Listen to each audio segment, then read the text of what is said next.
I'm Spencer Levy, and this is the Weekly Take.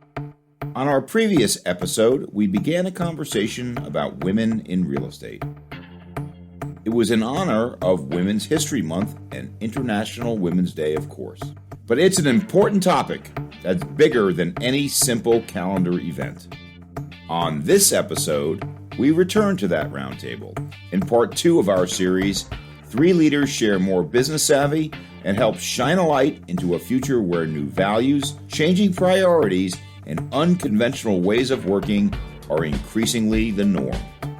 Be true to yourself, be smart, be strategic, connect with people, network, and look for someone who you connect with, who connects with you, who you think can open a door, teach you something.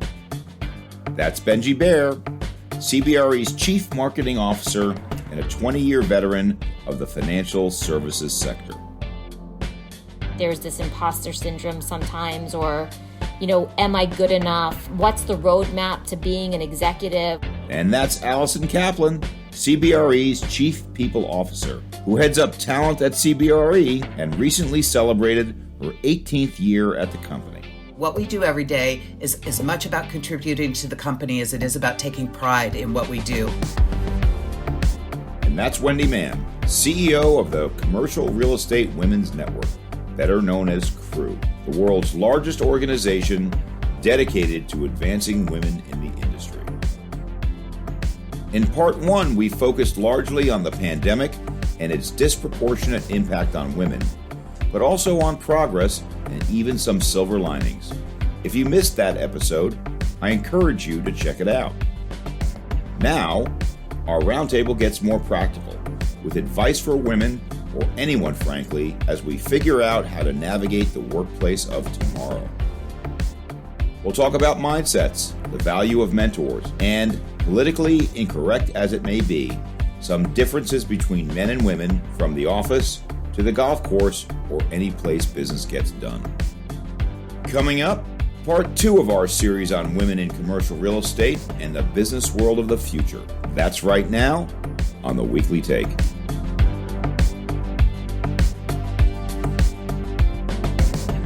Welcome to the Weekly Take, and this week we're going to be talking about women and the hybrid workplace with 3 leaders in the commercial real estate industry. So let's talk about inspiration and mentors. Those things matter. Role models, people that you look up to so you can maybe follow in their path. Wendy, how do you look at that question? Wow. So I got to tell you, Spencer, I grew up in this very small town, rural Pennsylvania. My role models there weren't a lot of business women. So I never, what I wanted to be? I wanted to be Barbara Walters. That's who I thought I would grow up and be. And so I became a communications major. I ran myself down to Washington, D.C. after college, but that's not, of course, where I ended up. Although I do a podcast now so that my inner Barbara Walters can come out from time to time.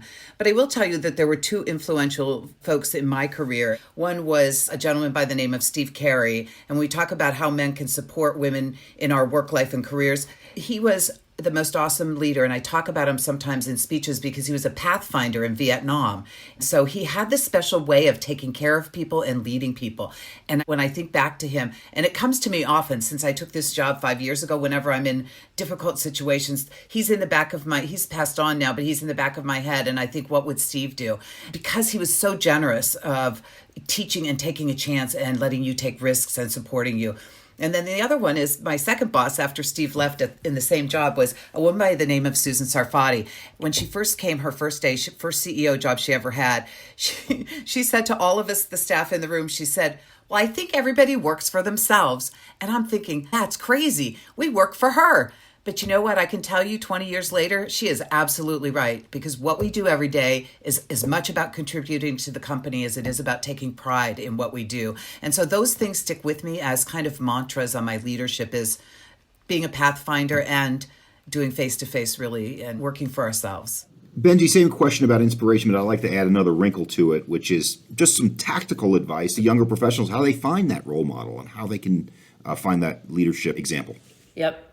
So I was just thinking about the question for a moment and thought about sort of people I found in my career. And then I thought to myself, just the other day, my boss at CBRE said, "Benji, the thing that stands out to me about you is your grit." And where did I get my grit? And where I got it from were my parents, actually. My mom and my dad. I won't give you like the story of their lives, but needless to say, they've been through a lot, and they taught me a level of resilience, of strength, and being principled. And I have to tell you, it doesn't matter. Like when I encounter challenge, I think, oh my God, think about what my dad went through.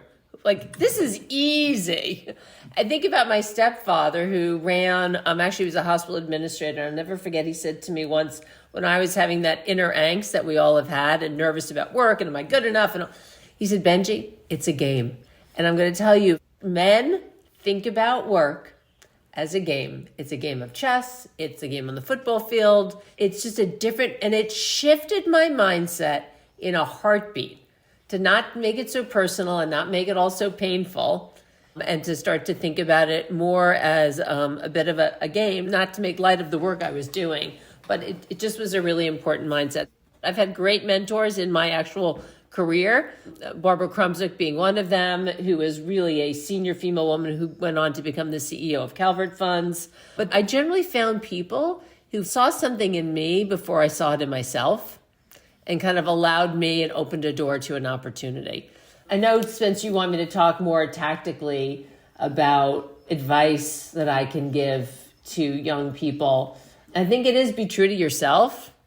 Be smart, be strategic, connect with people, network, and look for someone who you connect with, who connects with you, who you think can open a door, teach you something. So I'm not sure there's any master plan. I don't think there's a book you can read. So that's my advice. Hard work gets you pretty far. Sure. Well, I'm not sure there's a book you can read, but nevertheless, I am going to recommend one right now. Oh, of course. It is the book Grit by Angela Duckworth. Duckworth, yep. I was fortunate to have lunch with Professor Duckworth. She's a professor at University of Pennsylvania.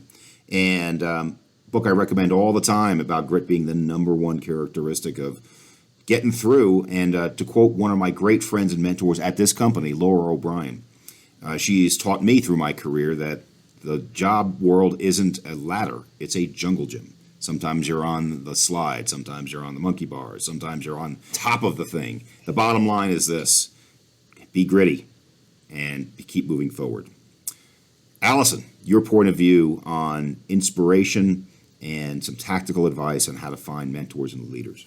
So I've had inspiration from many of the executives at CBRE. I've had the opportunity to work for Larry Midler, who's our general counsel. I spent about a decade under his leadership and learned a lot about being an empathetic leader, really trying to make sure that you connect with your team members all the way through the organization, right? He's as approachable for the most entry level of team members to the most senior deputy general counsel. And he brings a heart to the world of business, which I try to emulate myself. And so he's been a great inspiration for me. And my current leader, Chandra Didapani, who Benji also works for, she is unbelievably intelligent, but she also has very high EQ. And by that, she has a couple things that have really resonated with me, I think about all the time, where you assume good intent and how we should always treat our team members with grace and empathy. And when you kind of have that as your point of view, I think you get a better outcome all the time, right? People make mistakes and stuff happens, right? And underreacting is so important. Early in my career, I think I probably was much more of an overreactor. And I've really, over the last, decade or so, I think also being a parent, a working mom, helps you have some perspective. You don't need to overreact because lots of stuff is going on at all times. And I think in terms of finding a mentor, I think you need to take their accountability yourself. I think a lot of times women or just junior people in general will come and ask somebody to be their mentor and expect them to give them this roadmap, and that's not usually what happens. It's very organic. So I think you got to find someone that you have something in common with, that you aspire to be like, and then it will happen organically. I always have a couple of song references that go through my head, and two of them came to my mind while we were having this discussion. One was Frank Sinatra's Toot Your Horn, which is about promote yourself, and the other was the Helen Reddy song, I Am Woman, Hear Me Roar. And I think they are both appropriate for this conversation because what we're suggesting here is not just mentorship, but also just self-confidence and some level of self-promotion beyond what you think your own capabilities are. Listen, every time I've moved up a chain or laterally, I didn't know if I was qualified or not. I thought I was, and I learned while I was there. So, Allison, let's talk about the mentorship angle first. Some people say you need to be more than just a mentor, you need to be a sponsor. What's your point of view? Yeah, so I'll say, this resonates with me personally because about a year and a half ago on a Sunday afternoon, I got a call from my boss basically saying, we want to offer you the chief people officer role. And I had to look behind me to say me, and it's taken me a while to really feel like I can own this role. I mean, it's a really important role in the company. And I, a lot of time, think of myself as like a 2-year analyst out of college. There's still that part of me inside that I always want to succeed and I want to exceed expectations. This felt like a giant responsibility for over 100,000 people that I'm responsible for making sure that they're being taken care of. So I took it really seriously. But I do think there's this imposter syndrome sometimes, or am I good enough? What's the roadmap to being an executive? How am I going to lead this large a team and make them feel inspired and engaged in how they do their roles? I mean, and sometimes there's not really a roadmap, but I will say I've had great mentors and sponsors. And I think the combination of the two are really critical to success in any career. And when you have a sponsor, meaning that somebody that has seen your work and taken a special liking to you, that has influence, they open doors for you. I always give women this advice. I always say yes to anything that comes my way, right? Even if it's in your job responsibility, not, because you get noticed. And the more you get noticed, the more opportunities come to you. And when you least expect it, someone's noticing you and it comes back and pays you in dividends. That's really what I think brought me in my career to where I am today. But I do think it's real, and I wish there was a better way. And I always try to really go out of my way to encourage women that are earlier in their careers to have confidence and form relationships and connect in and lean in, because I think those are the things that really set you up to be successful and have the confidence you need when you are tapped on the shoulder. But I do think there's also a fine line between confidence and overconfidence, right? It's kind of sometimes good to have a little bit of that insecurity, but also we need to have our women know their worth and their abilities and be supported in these stretch assignments, right? So that they don't fall. Well, a couple of things there, Allison. First of all, when we did this episode last year with Mary Ann Ty, she said exactly what you said, but from a client perspective. She said that every time a client calls, she always says yes, and then she figures out how to get it done if it's not in her core skill set. And, well, Mary Ann is truly extraordinary. Part of it is just that can-do, say yes, confidence attitude. And when you say don't be overconfident, obviously you don't want to fall. But I think we have a deficit of confidence, frankly, on the low end. And if we see people a little bit more overconfident every now and then, I'm prepared to see that because I love that trait. What we see at Crew is, and we've tested this out and see the results in our benchmark study and other venues, is that the younger generation is more confident. They come with a bigger confidence than I had when I was their age, for sure. And that's healthy in some ways. The one thing that I would say, if you're mentoring a young woman, is teach them about social media and their confidence and what they put out there, because that follows you throughout your career wherever you go. And I think that young people with social media, it's sort of changed the dynamic because you're very confident of putting everything out online. That might work in that medium, but when you come into a company, you want confidence in a different way. And so I think that it's kind of separating that out and learning early on in your career what really is good out on, especially when you're on LinkedIn too, as a business person. And then the other thing is that what you're saying about the yes, I always say two things to young women: be curious, and to Allison's point, raise your hand. If there's an opportunity, raise your hand and take it. Knowledge is power. My first job out of college was, believe it or not, at the U.S. Chamber of Commerce. And I was this little girl. I came from a small town in Pennsylvania. I had no big city experience, but I was really curious. And I used to walk up and down the halls all the time and ask people, well, what are you doing? Well, why are you doing that? And this guy, I'll never forget, he goes, "Why do you care?"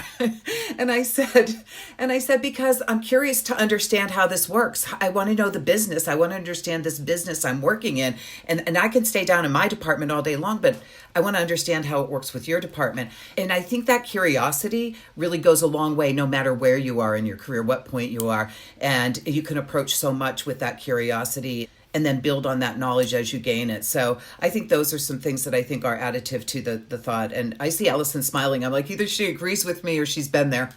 I totally agree. Understanding how things work is the key to unlocking a lot of things, and then making those connections. That I think is, so important. And that's what I always tell young women in commercial real estate is that learn how we make money in this business. You got to understand how we make money, because if that's like the basic bottom line of everything, because they come in and they're working away, but they don't understand how things work. Benji, did you want to say that? Yeah, I mean, I think those are very true statements. I don't think they're necessarily unique to corporate real estate. I think the point is, whatever role you're playing in, understand the context and dig into the details. Yeah. Be a specialist in some way too, because that will over time really accrue value to you and credibility, and probably also support that confidence because you know it.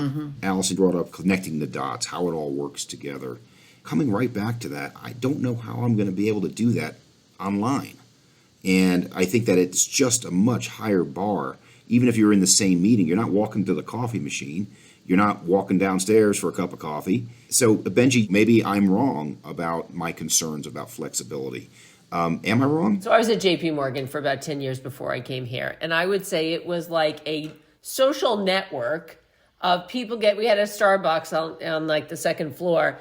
And the young analysts, and we had a feeder of analysts, were constantly pinging me and other leaders, have a coffee, let's have a coffee. And it wasn't because they wanted Starbucks. It was because we were there to try and network, build relationships, and help and teach each other how to navigate this huge organization and grow careers. So I think you're absolutely right. I mean, human connection in person. And I have 3 daughters, 2 of them in the workforce, I think would agree, are critical to your growth, to your development, and actually to your personal satisfaction. It's enjoyable.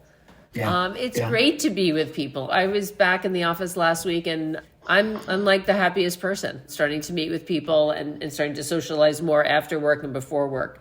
So if the question is, can we survive happily in a satisfied way by operating on Zoom or whatever platform you use, I think human connection, for so many reasons, for our soul and for our brain, continues on. Well, you use the term, you're the happiest person. I remember, this only happened about 3 months ago. It was my first business dinner post-COVID. It was in Madrid, Spain, and there was actual joy in that room, right? I mean, I love my job, but joy is not a word you hear every day in the workplace. But there was actual joy of people being together and that sort of thing. But it brings up another question about what is the workplace. Because in client-facing businesses, the workplace isn't the office, it's the golf course, it's the restaurant, it's the concert. Those are the kind of things that may never change. But it does bring back the core issue of if that dinner or that concert's at night and you are in child rearing ages and responsibilities, does that put you at a disadvantage? Allison, have you thought about that, about the complexity of the workplace being well beyond just the 4 walls? I think that is an age-old issue, right? It's always existed. Can you go on a business trip, right? Could you go to a dinner? Do you have a partner at home that might help you? Maybe you're a single parent. How do you navigate that? I think that existed pre-COVID. It will exist post-COVID. One thing I do think is a silver lining is maybe being able to have that conversation. One thing that I've noticed over the course of the last 2 years is some of the formality has gone away. So where you might have held somebody up on this pedestal of like executive nature, you kind of see them more like a human being now that you've seen their home or like their kid walk behind them on a Zoom. And I think it leveled that playing field of not feeling so embarrassed about things like that. And I'm hoping that that gives people the courage to say, I can do this and I can't do that. And I think this is where women need to have courage, is to have that conversation and be really upfront about what they can and they can't do. I know recently they were coming out to California, they want to meet with me. And originally they wanted to have a dinner. And even that, like I just realized, oh, my husband will be out of town, so I need to make it a lunch. It's not that big a deal. But again, it's me being able to say, I'm not going to put myself in an uncomfortable spot where I'm going to, inadvertently not be available for my kids. And so I'm able to say, I got to make it a lunch. I think where you are in your career is whether or not you can say what you need.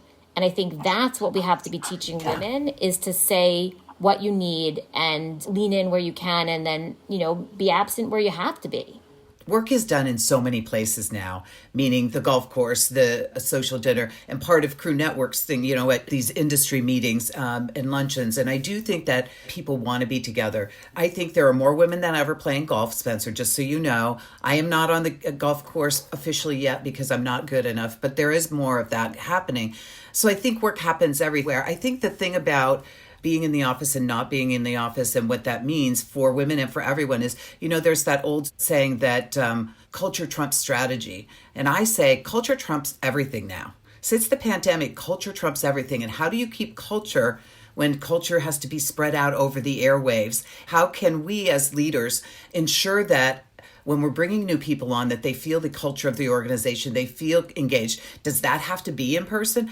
My personal feeling is yes, those are the places that in real time you build real relationships. And so culture in that regard is really imperative. You don't have to work full time in an office, but I think it's so important that you're having those interactions to get the culture of a place. And I think it will be even more incumbent upon leaders to ensure that that culture remains intact as we make these transitions, and that we're thoughtful about when we're onboarding people or when we're bringing them into new teams and groups, that we're really paying attention to, are they feeling like they're included and they belong? And do they have the right frame of reference if they're not here full time? And how can we make sure that we're creating that for them? Well, back to the golf thing very briefly. You'll be happy to know, Wendy, that my sister-in-law, Stacy Kress, was the #1 female golfer at University of Pennsylvania, all Ivy, and she beats the heck out of me. It helps her business career, too. Yes, it does. And I'm glad to see that that's one thing you don't do really well, Spencer. I'm not sure I do anything really well. I think I just got a radio do. voice, and that's why I'm doing this gig. I love your radio voice. Benji, were you going to say something about that? Yeah, the topic of culture hits very close to home for me, and I think Allison would agree, as we think about defining and redefining what that means for CBRE. And I think a lot of companies are thinking the same thing, not just because they've been on a business transformation or business growth, because the pandemic has thrown everything up in the air and it actually hasn't landed yet. Right. And so for women, and women as a woman leader, I think we have an opportunity to help define what that future culture is, with inclusivity and a female advocacy, frankly, in mind. And I don't know what that looks like. I don't think we have the full answers, but maybe amongst ourselves, and for anyone listening, stand up and let's figure it out together. Because there is no culture fully defined in 4 boxes in a building, because we all know that's up for grabs, and the world is moving fast and furious. And that's exciting. That's exciting for me as a leader, trying to define the brand for CBRE and doing it in partnership for what their brand means to our employees with Allison. We have an amazing opportunity. It's an amazing place to work. It's even going to be better. I have no doubt, whatsoever that we'll make that happen. And I'll do a last little plug. I've also been remarkably impressed with how our CEO has impacted with amazing women in leadership positions. And it's been deliberate. And he's identified, and the organization has identified, I think, some great people who are shaping our future. Well, Benji, I think that last point is an excellent one, which leads into my next question. What can men do to help women? I think it's a key question. So does anybody have a point of view on that? Help your wife.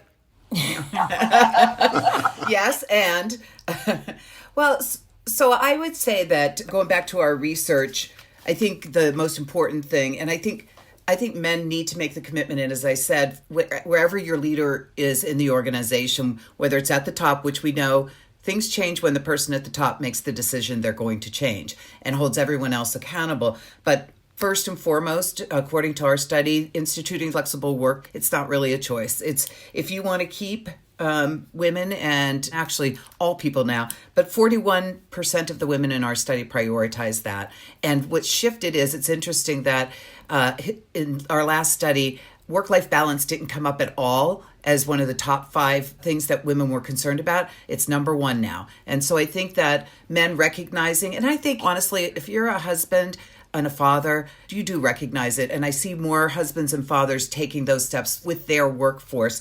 But I think it's giving the flexibility. I think you have to honor women in a way that recognizes all of the things that they're doing. And by honor, I don't mean like give them an award, but to honor that they're not just one-dimensional and a robot that comes to work, but they have all these other dimensions in their life that are not just special interest areas, but demands. It's the caretaking, it's the providing, and all of those things. And I will just tell you that when I traveled when my children were small, I had to leave this long-running list for my husband of everywhere they need to be. All the birthday gifts for the weekend parties were on the table. And I think over time he finally realized, and I think that's kind of what I mean by honoring the fact that whether we like it or agree with it or not, women do a lot. And to have 2 full-time jobs, especially if they have a family. So I think that figuring out a way to support that is going to be the crucial step. And I think the other thing I would say is intentionality. There has to be intentionality around picking women to bring them up the ladder. And if you're not doing that now, which I think CBRE is, but if the companies aren't doing that now, you have to be identifying and mentoring and lifting up your high potential people or high potential women. So I'm going to ask my final question to each one of you, which is what I call my crystal ball question. 5 years from now, looking back, what do you think we'll see different about women in the workplace, and particularly in real estate? What would you like to see, and what do you think we might not see? So Allison, what do you think we're going to see, and what might not we see? So I think we're going to actually see improvement, right? I do. I think that we are uniquely positioned to be having pretty honest conversations, and we're more aware than ever about the challenges that women face. And I know we've had a DE&I focus for quite some time, and gender obviously is very important, especially when it comes to commercial real estate. But I do think right now we're at least having the conversations, and I think COVID again brought out some issues that I think in the end will end up being beneficial. I think you'll see women advocating more for themselves, having gone through the pandemic and reprioritized, like work is important, family is important. How do I balance both? Or lack of balance at certain times, right? I mean, it's a challenging world we live in.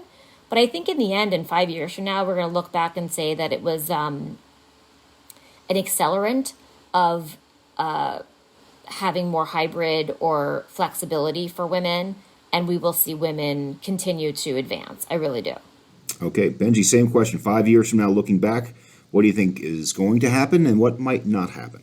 Yep. I think actually commercial real estate as a theme, as a topic, as an industry has actually come more into the mainstream than ever before because of the whole future of work topic. And as a result of that, I think we're going to see more women really interested in the career because there's a tremendous amount of strategy and creativity that I think suits women quite well. And I think a lot more women hopefully will be in our field. And I know myself, I'm a big advocate for that. I think the other piece is this idea of integration and having a more balanced lifestyle because of the flexibility is a tremendous one and a big one. And then I think we'll continue to see more women, and not just in commercial real estate, but in other fields, continue to ascend to the C-suite, which I think is super exciting. So I'm going to be very, very optimistic. I think we take a few steps forward. I think we always take steps back. And there still are people that may not fully understand what it's like to support women in the future, but I'm actually quite positive. But Wendy, same question to you. Crystal ball, 5 years from now, where are we going to be? Where might not we be? Where I think we'll be is along Benji's lines. I think we will see more young women coming in because historically it was not a career where you woke up and said, I want to be a firefighter or a doctor, but it's now become much more mainstream. I also think we'll find much more confident young women coming into the field, which I think is great. I think that another thing that we'll see a shift in, I'm keeping my fingers crossed on this one, but I'm going to be positive like Spencer Levy always is and say, I'd like to think that there's going to be a shift in the commission base for the brokerage side of the house, and so that more women go into that. There's this sense that I have that these young women are going to be confident and more entrepreneurial, and they're going to take brokerage by storm, but there's got to be a little change in that commission base. And then what I don't think will happen, which I will be very disappointed in, so I'm throwing it out there right now, throwing down the gauntlet challenge for all CEOs. I do not think we'll see equal pay for women and men. There will still be a gap. Right now it's 34%. If we even got it down to 20% or 15%, I would feel like that's a win. But that still has a long way to go. And I think it's going to take time, but I don't think we should give up on it. I think we need to keep fighting that battle. What an honor it was to have three of the great women professionals, not just friends of mine, and the industry leaders, period. Starting with Wendy Mann, CEO of Crew, the largest commercial real estate organization for women. Wendy, thanks for coming. Thank you. Glad to be here. And then we had Benji Bear, the Chief Marketing Officer for CBRE. Benji, thank you so much. Awesome. Thank you, Spencer. And then, last and certainly not least, Allison Kaplan, the Chief People Officer at CBRE. Allison, thank you for joining the show. Thank you for including me. For more on the work lives of women in commercial real estate and the business issues we discussed, not to mention the exceptional women featured on our two-part series, please visit our website, cbre.com/theweeklytake. You'll find more about The Weekly Take and ways to share our program with the women and men, all the people in your network. And if you're interested in the report that Wendy Mann referenced, Crew's study of the pandemic's impact on women, you can search for that on the organization's website, crewnetwork.org. We've got another enlightening show coming up next week around the time of another holiday celebration. We'll turn our attention to Ireland for a conversation with an Irish economic development leader and an investor who's been doing some great things on the Emerald Isle. We'll find out what's going on and why next week, right after St. Patrick's Day. In the meantime, please remember to subscribe, rate, and review The Weekly Take wherever you listen. Thanks for joining us this week and every week. I'm Spencer Levy. Be smart, be safe, be well.